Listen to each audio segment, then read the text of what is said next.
Selamat pagi, Ibu Bapak dan Saudara-saudari yang dikasihi Tuhan Yesus Kristus. Kita berjumpa kembali dalam Renungan Harian HKBP Rasot Sutoyo, Sabtu 12 Februari 2022. Marilah kita berdoa. Damai sejahtera Allah yang melampaui segala akal dan pikiran, itulah yang menyertai hati Bapak, Ibu, dan Saudara sekalian. Di dalam Kristus Yesus Tuhan kita. Amin. Firman Tuhan bagi kita hari ini diambil dari kitab 1 Korintus pasalnya yang kedua ayat 10. Demikian sabda Allah. Karena kepada kita Allah telah menyatakan oleh Roh, sebab Roh menyelidiki segala sesuatu, bahkan hal-hal yang tersembunyi dalam diri Allah. Demikian firman Tuhan. Terimalah Roh Allah. Ibu bapa dan saudara yang dikasihi Tuhan Yesus Kristus, hal-hal duniawi sangat berbeda, bahkan bertolak belakang dengan hal-hal surgawi. Yang duniawi berasal dari dunia, yang surgawi berasal dari Allah. Yang duniawi sifatnya sementara, fana, dapat hilang. Sedangkan yang surgawi adalah kekal, seperti Allah yang kekal. Begitu pula dengan hikmat duniawi dan hikmat surgawi. Hikmat duniawi mengandalkan kepintaran manusia dan berpusat pada akal atau kepintaran otak semata. Sedangkan hikmat surgawi terwujud dalam iman kepada Allah karena dipimpin oleh Roh Allah. Sehingga manakah yang kita pilih?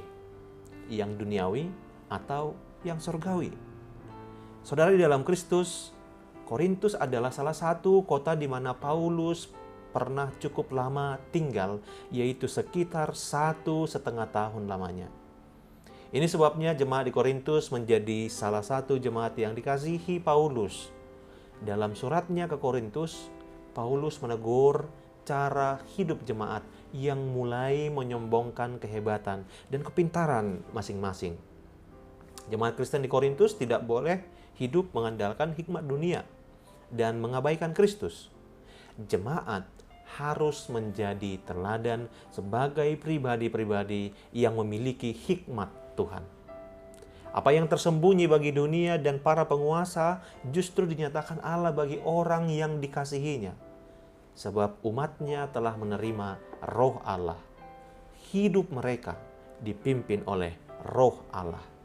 Orang yang memiliki hikmat Allah pasti berkata-kata berdasarkan hikmat dan Roh Allah, memahami hal-hal rohani dan menilai segala sesuatu berdasarkan hikmat Allah. Orang yang memiliki hikmat Kristus pasti menanggalkan cara hidup duniawi karena hidupnya dipimpin oleh Roh Allah.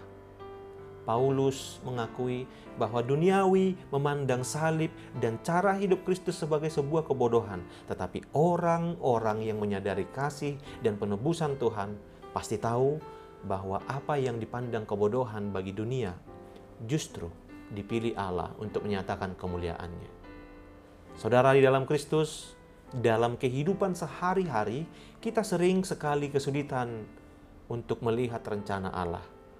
Kita membutuhkan pimpinan Roh Kudus. Ketika mengandalkan hikmat manusia, hidup kita tidak mengalami sukacita saat berbagai pergumulan kita alami. Akibatnya, kita tidak dapat melihat rencana indah Allah. Sebaliknya, jika bersandar pada hikmat-Nya, kita akan mengalami mujizat Allah. Karena itu, marilah kita menerima Roh Allah agar kita hidup dengan hikmat Allah. Hikmat Allah akan menuntun kita memiliki pikiran Kristus dan melakukan kehendak Allah. Amin. Kita berdoa. Bapa Surgawi, sungguh kasih-Mu besar dalam kehidupan kami.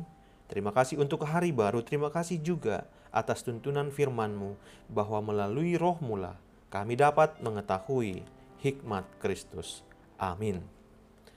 Selamat pagi dan selamat beraktivitas Ibu Bapak. Jangan lupa untuk selalu melaksanakan protokol kesehatan yang ketat supaya kita terhindar dari COVID-19. Tuhan Yesus memberkati. Shalom.